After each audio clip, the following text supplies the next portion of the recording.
Class 10th के सभी विद्यार्थियों, जैसा कि आप सभी जानते हैं मैं लगातार आपकी तैयारी करा रहा हूं, चाहे वो साइंस हो, सोशल साइंस हो, मैथ्स हो, हिंदी हो, हर तरीके के सब्जेक्ट की मैं आपकी तैयारी लगातार करा रहा हूं। इसी श्रृंखला में अपन है ना बीचों बीच यहाँ पर जो आपके चैप्टर है वो तो कवर हो ही रहे हैं, साथ में मैं आपको कुछ इस तरह के पेपर प्रोवाइड करा रहा हूँ। सेट ए हो गया है, सेट बी हो जाएगा, सी, डी, ई और एफ, ये 6 तरह के प्रश्न पत्र मैं आपको आपके लिए, हमारे जो बच्चे हमारे साथ ऑनलाइन में जुड़े हुए हैं उनके लिए यहाँ पर मैं एक श्रृंखला चला रहा हूं। अब की बार 90 पार, यानी कि 90% से ऊपर आपको बनाना है। तो मैं जो वह चीजें बता रहा हूं उनको आप फॉलो कर लीजिएगा, अच्छे से कवर करिएगा। Hindi medium plus English medium दोनों के लिए यहाँ पर ये वीडियो रहने वाला है। आइए तो देर किस बात की है, समझते हैं साइंस के पेपर में वो कौन कौन सी चीजें जो 99% आपके आने के चांसेस पूरे रहेंगे। चलिए तो सेट ए है, ये ध्यान से समझिएगा। चलिए थोड़ा सा बड़ा कर लेते हैं, क्या है पहला क्वेश्चन उसे भी देखते हैं। जल का पीएच मान होता है, जल का पीएच मान जो होता है वो होता है बच्चों 7, क्योंकि 7 से जो कम है, 7 से कम होता है अम्ल। ये ध्यान रखिएगा आप, है ना, 7 से कम होता है जो होता है अम्ल, ठीक है। 7 से अधिक जो है वो होता है क्षार, 7 वाला होता है उदासीन, ध्यान दीजिएगा है। और यहां पर आपको एक बिंदु नोट करना है कि जो जल है, जल एक उदासीन है।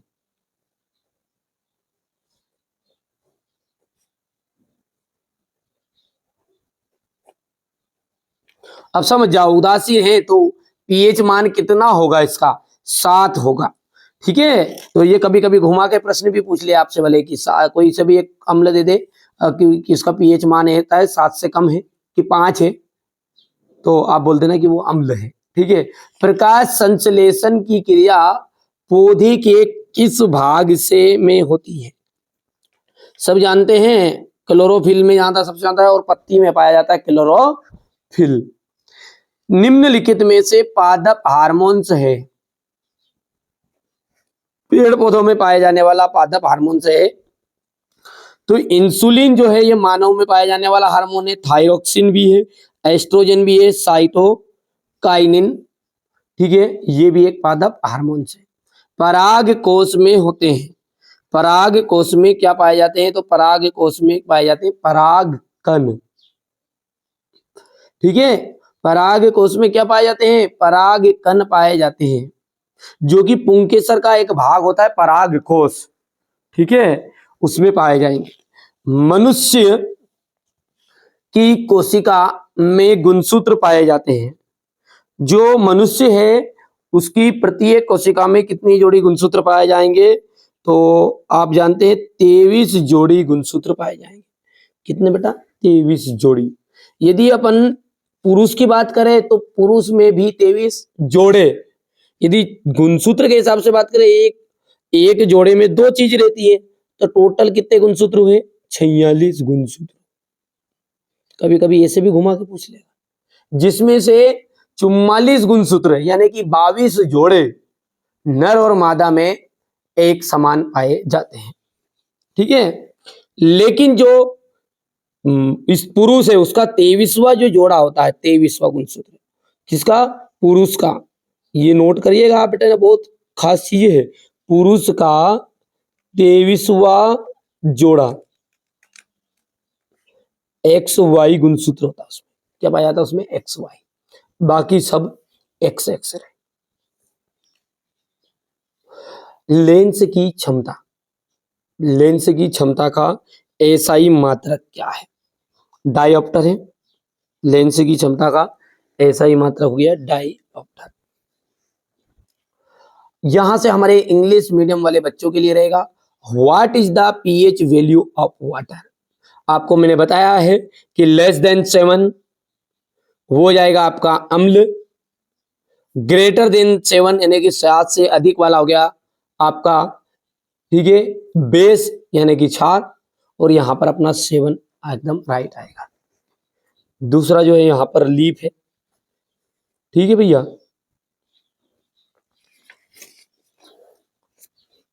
यहां पर तीसरा साइटोकाइनिन, चौथा जो है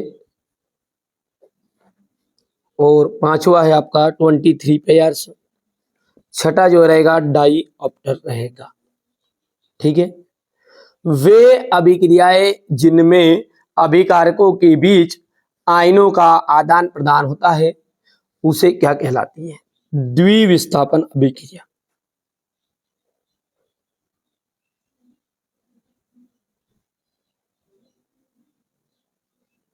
द्विविस्थापन अभिक्रिया।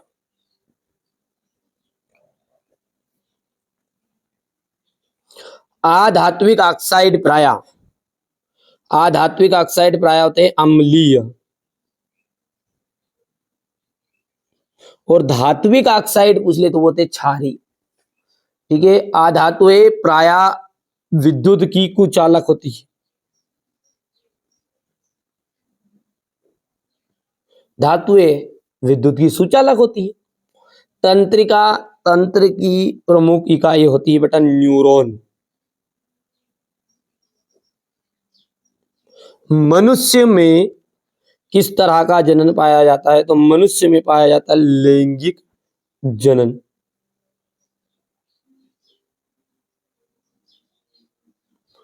ठीक है, प्रतिबिंब की ऊंचाई और बिंब की ऊंचाई के अनुपात को अपन आवर्धन कहते हैं। क्या कहते हैं? आवर्धन। जिसे ये अपने फॉर्मूला देखा आपको, उसमें m इक्वल एच डैश बटा एच, देखा, यही क्या है आपका आवर्धन है। अब है जोड़ी।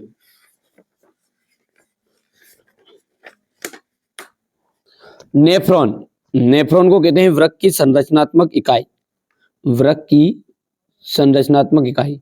हाइड्रा में जो प्रजनन होता है वो कलिकायन या मुकुलन प्रजनन कहते हैं अपन। अनुवांशिकी के जनक कौन है? Gregor John Mendel. अपसारी लेंस, अपसारी लेंस हो गया आपका अवतल लेंस। तारों का टिमटिमाना एक क्या है? वायुमंडलीय अपवर्तन है। और विद्युत ऊर्जा का मात्रक होता है आपका किलोवाट घंटा। याद रहेगा अपने तो। ठीक है भैया, आगे बढ़ते हैं। यहां से आपका नेफ्रॉन जो था, ये देखिए तीसरा है, पहला है, ये 4th नंबर है, और ये 6, ये 2, ये 5। ठीक है, लोहे पर जंग लगना किस प्रकार की अभिक्रिया है? तो लोहे पे जो जंग लगना है ना वो है संचारण अभिक्रिया।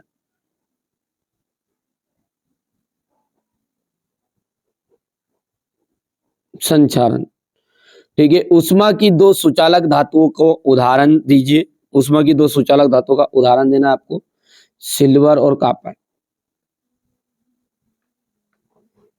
सिल्वर और कॉपर। ठीक है, ये आपका दूसरे नंबर का उत्तर है। अग्नाशय में किस हार्मोन्स का स्त्रावन होता है? अग्नाशय में जो होता है ना वो होता है इंसुलिन।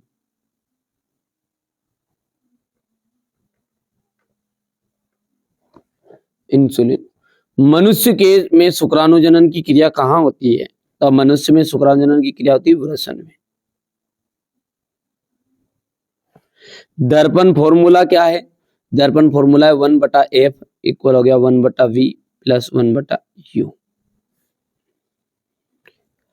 श्वेत प्रकाश के विक्षेपण में किस रंग का प्रकाश का विचलन सर्वाधिक होता है? देखिए सबसे ज्यादा सर्वाधिक जो विचलन होता है ना वो होता है बैंगनी रंग का।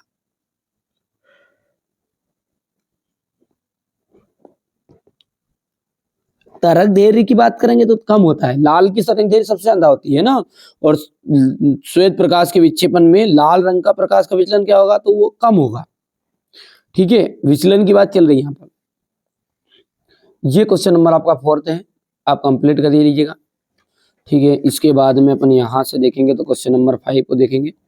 मनुष्य एक मांसाहारी जीव है। मनुष्य एक मांसाहारी जीव है क्या? नहीं, ये हो गया आपका असत्य, क्योंकि मनुष्य क्या आपका एक सर्वाहारी जीव है। क्या है मनुष्य?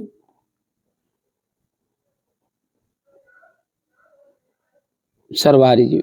विभवांतर का मात्रक, विभवांतर का जो मात्रक है वो वोल्ट है, बिल्कुल। विभव और विभवांतर दोनों का मात्रक वोल्ट ही है। विद्युत चुंबक एक स्थायी चुंबक है, असत्य है, क्योंकि ये आपके एक अस्थायी चुंबक है।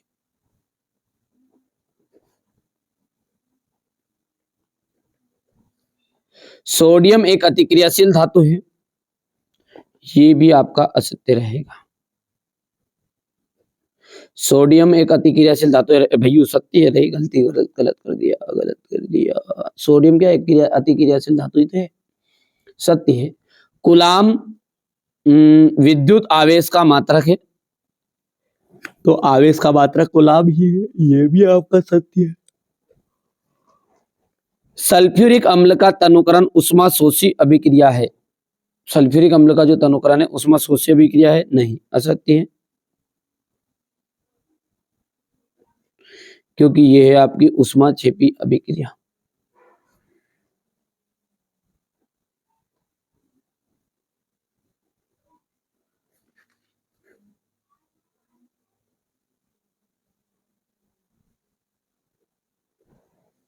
उष्माक्षेपी अभिक्रिया है, हो गया। चलिए, तो यहां पर अपन बात करें तो ये आपका ट्रू है, टी लिख देता हूं मैं। ये आपका फाल्स है, और दूसरा जो है वो आपका ट्रू है, और तीसरा जो है वो है आपका फाल्स। चौथा जो है वो क्या है आपका, चौथा है ट्रू, पांचवा है आपका ट्रू, छठा जो रहेगा वो रहेगा आपका फाल्स, हो गया। यहां से देखिए विस्थापन अभिक्रिया किन्हें कहते हैं, उदाहरण दीजिएगा। संचारण और विकृत गंधिता को परिभाषित करना है आपको। उभयधर्मी ऑक्साइड क्या होते हैं, दो उभयधर्मी ऑक्साइडों के नाम उदाहरण देना है। अयस्क और गेन की परिभाषा आपको देनी है, हो गया।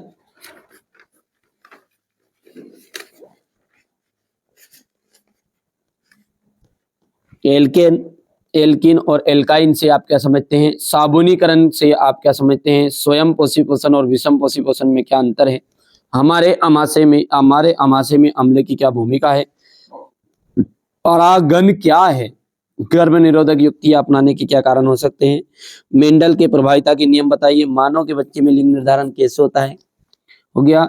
लेंस की क्षमता से आप क्या समझते हैं, इसका मात्रक क्या है। उस उत्तल दर्पण की फोकस दूरी ज्ञात कीजिए जिसकी वक्रता त्रिज्या 32 सेंटीमीटर है। गोली दर्पण के वक्रता केंद्र की परिभाषा देनी है। समतल दर्पण के दो उपयोग लिखना है आपको, हो गया इतना। समतल दर्पण के दो उपयोग हो गए हैं। विभवांतर किसे कहते हैं, इसका मात्रक।